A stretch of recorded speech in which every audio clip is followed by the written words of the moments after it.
Go-go music, when you hear it, it's strange but familiar. All the layers of percussion and cowbells and timbales. And so go-go is a lot of things. It is a genre of music created by Chuck Brown in the mid-70s. It's a brand of funk mixed with hip-hop, mixed with Latin rhythms. It's party music.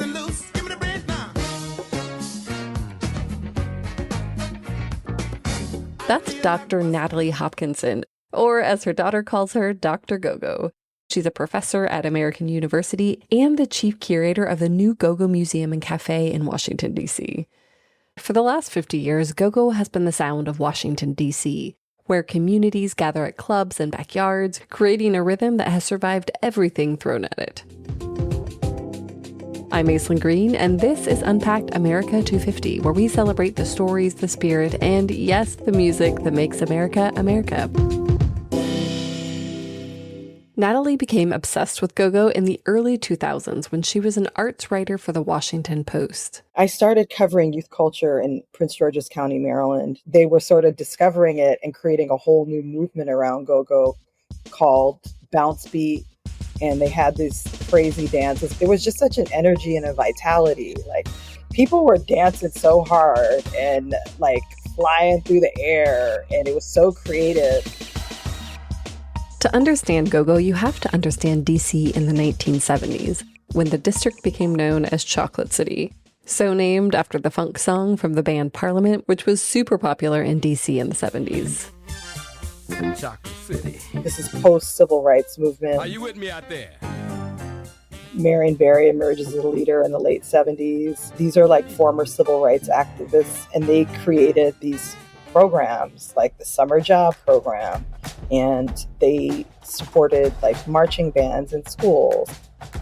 Imagine D.C. public schools supporting neighborhood bands, summer jobs that actually paid kids to play music, and a whole generation of young people learning instruments in their communities. Similar to New Orleans, created this culture where most neighborhoods had a band. And then you could even like come out of the marching band tradition, like all these people get trained in doing these instruments. And so in your neighborhood, that's what you would do, is just start your little go-go band for your neighborhood. From school bands to neighborhood stages, go-go became the sound of young Black D.C. creating its own musical language. But by the 1980s, that musical language was under attack. D.C.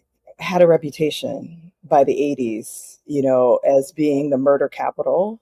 It was one of the most lucrative drug markets in the United States. And because go-go was the most popular music, some of that got into the clubs, outside the clubs. And so there was some local politicians who believed that, well, it's the go-go's that's the problem.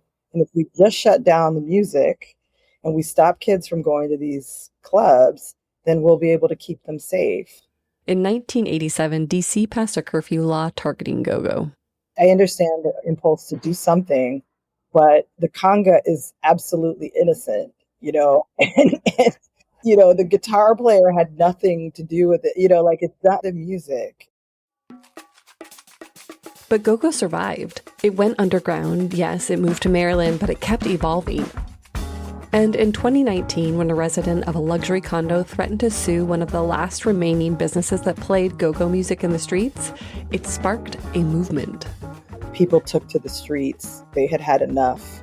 And so we were able to use that movement to push to make go-go the official music of Washington, D.C., and also to push for the creation of the Go-Go Museum.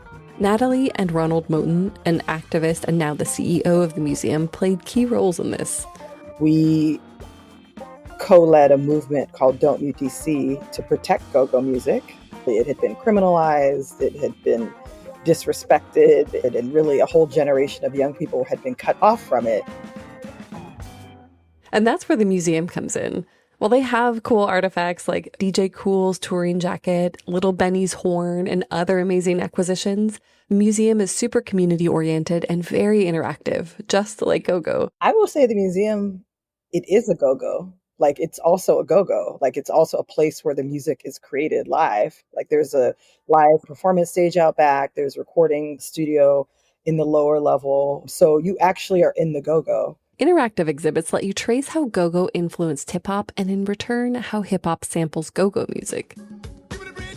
You have the original Chuck Brown Bustin' Loose song, and then you play Nelly's Hot in Here when he sampled it. So, and then you play like the other 3 or 4 times that song has been sampled, right?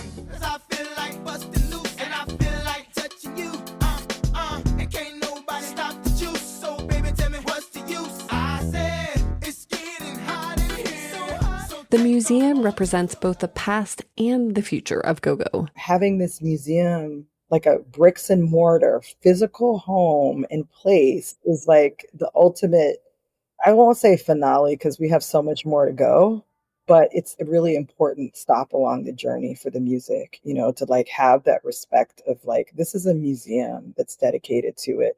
And people are coming from around the world to like experience this culture because it has value, and it's worth studying. Because go-go hasn't always been the most visible music outside of DC. It's a local industry. It's a collection of Black-owned mom and pop businesses. So the whole creative economy, from the fashion, which we have exhibits about, to the sound men, to the promoters, to the security firms, to the marketers, everybody's Black. And so one of the other definitions we say it's one of the only Black popular music forms that have not been colonized. Hip hop, it experienced a lot of the same criminalization, but it was protected because it was making a lot of big multinational companies money. Go-go has been local, stubbornly so. And so like they didn't have a lot of advocates. But now with the establishment of go-go as the music of DC and the creation of the museum, a lot of that has changed. And the museum is building connections beyond DC. We had started doing this Playdate series where we started with New Orleans, which is one of the close, like brass bands in New Orleans are analogous to go-go bands in DC. Recently, we just added Memphis to the chat. So we had like this bluesman we met in Memphis, and he was coming in and playing. So, I can sit here and write about, this is what's similar in the social structure, and this is what scholars do, and it's important, and I do it. But it's so much more fun to just see it happen, like to see these cultures combine and find what's common about them and what's different, and having them watch and learn from each other.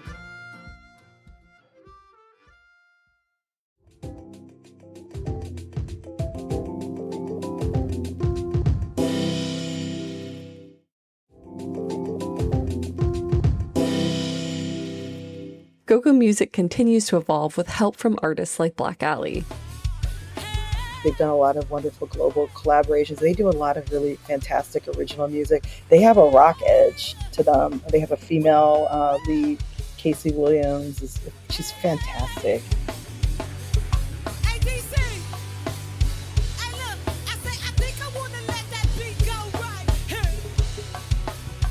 Black Alley represents go-go's global reach. They collaborate with musicians from around the world while keeping that essential DC groove.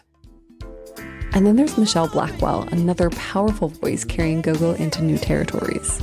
Michelle's sophomore album, Go-Go-ish First Set, includes a collaboration with the Ghanaian artist Episode. She's even written a book, a novel called Love and Go-Go, to further the genre. It's gonna be a fun day, 'cause it's my day.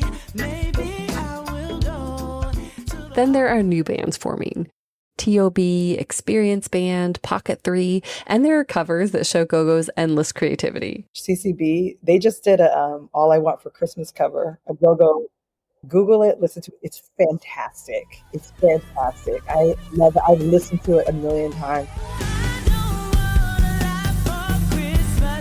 For the classics, Dr. Go-Go still points to the foundations. Backyard Band is like, my heart. And Rare Essence, is one of the original go-go bands that started in the mid-70s.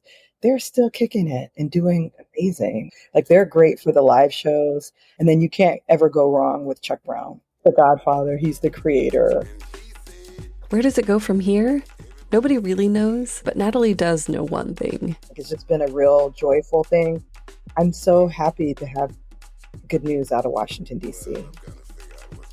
And we need it It's medicine. People need to like listen to the music and dance. This is like healing, needed space of just being in community with each other as humans.